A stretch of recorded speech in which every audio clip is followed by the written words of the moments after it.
কোরআনের বিস্ময়কর গাণিতিক দিকগুলোর মধ্যে সূরা কাহাফ একটি উল্লেখযোগ্য উদাহরণ।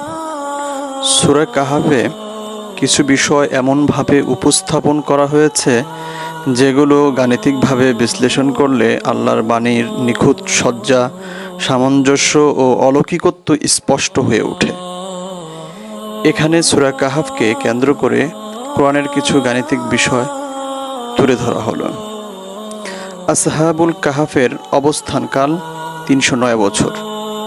সূরা কাহাফের ২৫ নম্বর আয়াতে বলা হয়েছে, ওয়ালাবিথু ফি কাহফিহিম সালাসামিআতি সানাইনা ওয়াজদাদু তিসআ। তারা তাদের গুহায় অবস্থান করেছিল ৩০০ বছর এবং তাতে আরো ৯ বছর যোগ করেছিল। এখানে ৩০০ বছর এবং পরে আরো ৯ বছর বলা হয়েছে, মোট ৩০৯ বছর।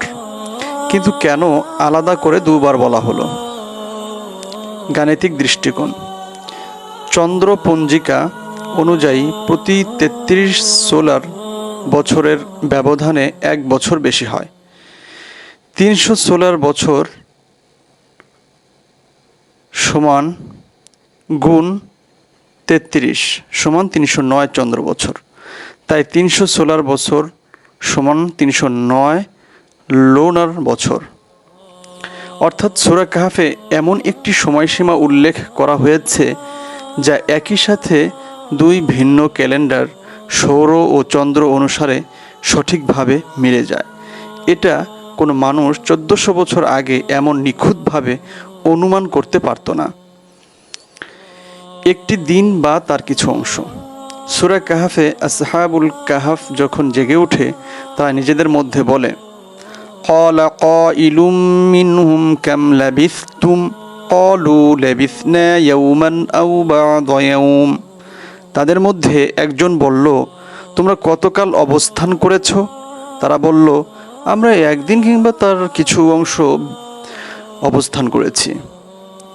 এখানে বোঝায় যে তারা দীর্ঘকাল ঘুমিয়েছিল, কিন্তু তাদের ধারণা ছিল তারা কিছু সময় মাত্র ছিল। এটি মহাকালের আপেক্ষিকতা এর ধারণার একটি ইঙ্গিত, যা আধুনিক পদার্থ বিজ্ঞানের সঙ্গে সম্পর্কযুক্ত। যদিও এখানে সরাসরি ফিজিক্স নেই, তবে বিষয়টি সময়ের উপলব্ধি নিয়ে গভীর চিন্তার সৃষ্টি করে। আসহাবুল কাহাফের সংখ্যা একমাত্র আল্লাহই জানেন। আল্লাহ তাআলা বলেন, সায়াকুলুনা সালাসাতুন রাবিউহুম কালবুহুম ওয়া ইয়াকুলুনা সাবআতুন ওয়া সামিনুহুম কালবুহুম কুল রাব্বি আ'লামু বি'ইদ্দাতিহিম। কিছু লোক বলবে তারা ৩ জন, চতুর্থজন তাদের কুকুর। আবার কেউ বলবে ৭ জন, অষ্টম তাদের কুকুর। বলো, আমার প্রতিপালকই তাদের সংখ্যা ভালো জানেন। এখানে স্পষ্ট করে দেওয়ার পরেও সংখ্যা নির্ধারিতভাবে বলা হয়নি। এটি ইঙ্গিত দেয় মানুষের জ্ঞান সীমাবদ্ধ, অপ্রয়োজনীয় বিষয়ে তর্ক না করে শিক্ষার প্রতি গুরুত্ব দেওয়া উচিত। তা সত্ত্বেও যারা গবেষণা করেছেন তারা লক্ষ্য করেছেন কোরআনে সূরা কাহাফে আসহাবুল কাহাফ প্রসঙ্গটি আসছে ৯ বার। কাহাফ শব্দটি কোরআনে এসেছে ঠিক ৬ বার। এই বিষয়গুলো কোরআনের শব্দচয়নের ভারসাম্য ও গভীরতার দিক দেখায়। কাহফিহিম শব্দটি সূরার কেন্দ্রস্থলে। সূরা কাহাফে আয়াত সংখ্যা ১১০, আর কাহফিহিম তাদের গুহা শব্দটি সূরার ৫১ নম্বর আয়াতে আছে, যা সূরার গাণিতিকভাবে কেন্দ্রে অবস্থান করে। এমন ভারসাম্যপূর্ণ গঠন গাণিতিক সৌন্দর্যের পরিচায়ক। গাণিতিক প্যাটার্ন ও সংখ্যাভিত্তিক আয়াত বিভাজন। সূরা কাহাফে ৪টি মূল কাহিনী রয়েছে।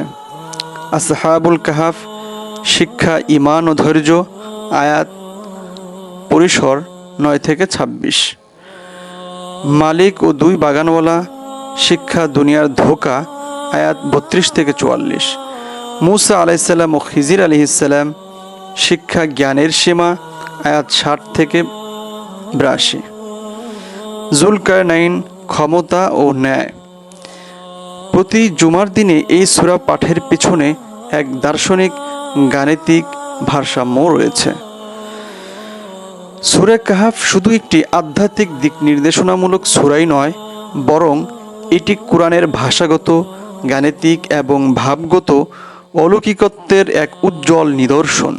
আধুনিক বিজ্ঞানের দৃষ্টিতেও এর অনেক বিষয় আশ্চর্যজনকভাবে যুক্তিযুক্ত ও পরিমিত।